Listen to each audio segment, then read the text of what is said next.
Hello friends, आज जिस पौधे के बारे में बात करने जा रहे हैं वो है सहजन। इसको मोरिंगा इंग्लिश में ड्रमस्टिक कहते हैं, इसीलिए तो इसको 100 मर्जों की एक दफ़ा कहा जाता है।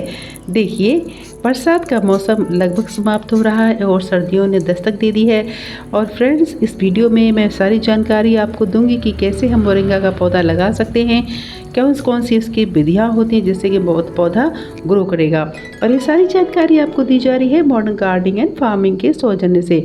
तो फ्रेंड्स, जल्दी से मेरे चैनल को सब्सक्राइब कर लीजिए और बेल आइकॉन बटन जरूर दबा दीजिए ताकि आपको नए नए नोटिफिकेशंस मिलते रहें। फ्रेंड्स, जो मोरिंगा का पौधा होता है वो ए, सी, के और बहुत सारे B vitamin B, iron, calcium और मैग्नीशियम से रिच होता है। इसमें जो विटामिन सी होता है वो हमारे इम्यूनिटी सिस्टम को बूस्टअप करता है, साथ ही साथ एंटीऑक्सीडेंट्स का भी इसमें काफ़ी रोल होता है और ये हमारी ब्लड शुगर लेवल्स को भी रेगुलेट करता है। तो फ्रेंड्स, जानेंगे कि इसके हेल्थ बेनिफिट्स।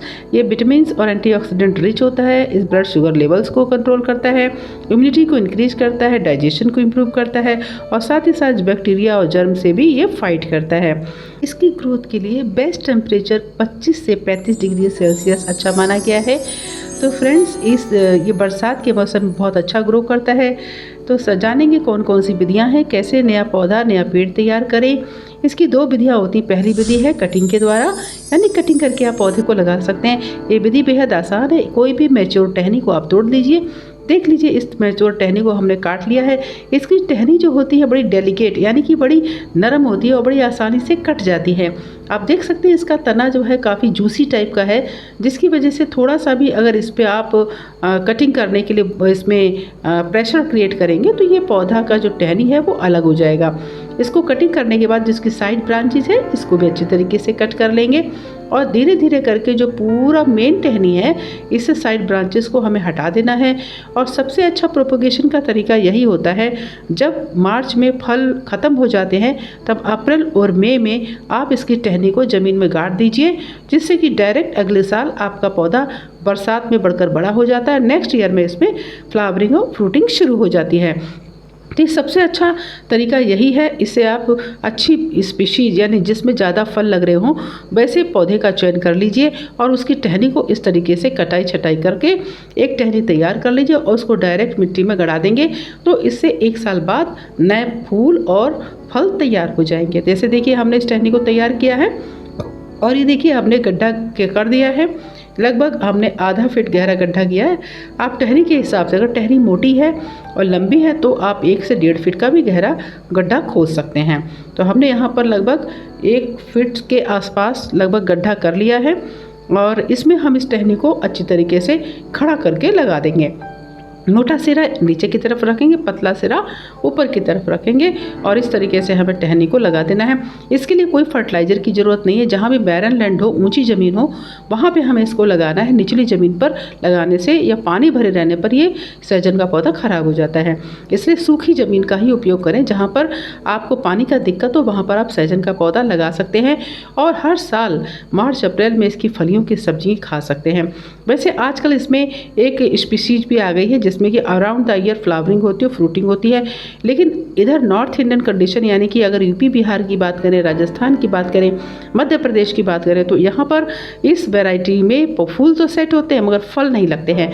तो बहुत सारे हमारे किसान भाई इस वैरायटी को लगाते हैं लेकिन उसमें फूल आते हैं और झड़ जाते हैं। तो मैं तो उसको सलाह लगाने की नहीं दूंगी। आप अपने अगल बगल आसपास जो भी सहजन की उन्नत स्पीशीज हो, उन्नत पौधा हो, यानी कि जिसकी खूब अच्छे फ्रूटिंग्स हो रही है, उसको आप कटिंग करके लगा लीजिए। बीज से भी लगा सकते हैं, लेकिन बीज से पौधा थोड़ा लेट से तैयार होता है। देखिए कितना ही सुंदर और हेल्दी प्लांट है। इसकी पत्तियां जो हैं गोल गोल होती हैं और इसकी पत्तियों में बहुत सारे प्रोटीन्स, विटामिन्स और मिनरल्स होते हैं। इसको बॉईल करके पीने से ब्लड प्रेशर लो होता है, यानी कि ब्लड प्रेशर जिसका हाई है वो पेशेंट अगर इसको उबाल कर पीते हैं तो तुरंत उसमें लाभ होता है। और आप गूगल सर्च करके देख सकते हैं, ये इन्फॉर्मेशन आपको उपलब्ध हो जाएगी। जिसकी सब पत्तियों का जो भी अगर औषधीय रूप में प्रयोग करते हैं तो हमेशा डॉक्टर की सलाह पे करें या रिकमेंडेशन के अनुसार ही करें। तो फ्रेंड्स, दूसरी विधि है कि इसको बीज के द्वारा कैसे तैयार करते हैं, तो जानेंगे। देखिए जब इसमें फरवरी में फ्लावरिंग शुरू हो जाती है, 1 महीने की जो फ्लावरिंग होती है, छोटे छोटे वाइट कलर के फूल खिलते हैं और धीरे धीरे पूरा ही पेड़ जो होता है पूरा फ्लावरिंग से भर जाता है। आप देखिए सिर्फ पौधे में फूल ही फूल नज़र आ रहे हैं, फिर इसके बाद इसमें फ्रूटिंग शुरू हो जाती है। लंबी लंबी इसकी पतली पतली जो हैं फलियां जो होती हैं नीचे तरफ लटकती हैं और लगभग 15 से 20 दिन में ये फली तैयार हो जाती हैं, यानी कि खाने के योग्य हो जाती हैं। और 1 से 1.5 महीने के बाद ये पक के तैयार होती है। जैसे देखिए इसमें बीज बन चुका है, अब इसको हम हार्वेस्ट कर लेंगे और उसके बाद इन जो फलियां होती हैं इसको सूख जाती हैं, तो इस तरीके से इसके बीज रेडी हो जाते हैं। इन बीज को अगर हम ज़मीन पर लगा देंगे तो 1 साल बाद इस तरीके से एक पौधा तैयार हो जाएगा। लेकिन क्योंकि ये बीज से पौधा ग्रो होने में टाइम लगता है, इसलिए हमें कटिंग का मेथड ही अपनाना चाहिए। तो फ्रेंड्स, इस तरीके से आप सहजन का पौधा ज़रूर लगाइए। अगर आप किचन गार्डनिंग करते हैं या आपका फ्लैट में या आपके घर में थोड़ी सी भी जगह है तो आप सहजन का पौधा ज़रूर लगाइए। ये हजारों जो बीमारियां हैं उसका एक रामबाण औषधि का काम करता है। इसके आप कई तरीके की रेसिपी भी बना सकते हैं जो कि आप गूगल सर्च करके देख सकते हैं। तो थैंक यू सो मच बने रहने के लिए मेरे साथ। मेरे चैनल को लाइक करना, सब्सक्राइब करना बिल्कुल ना भूलें।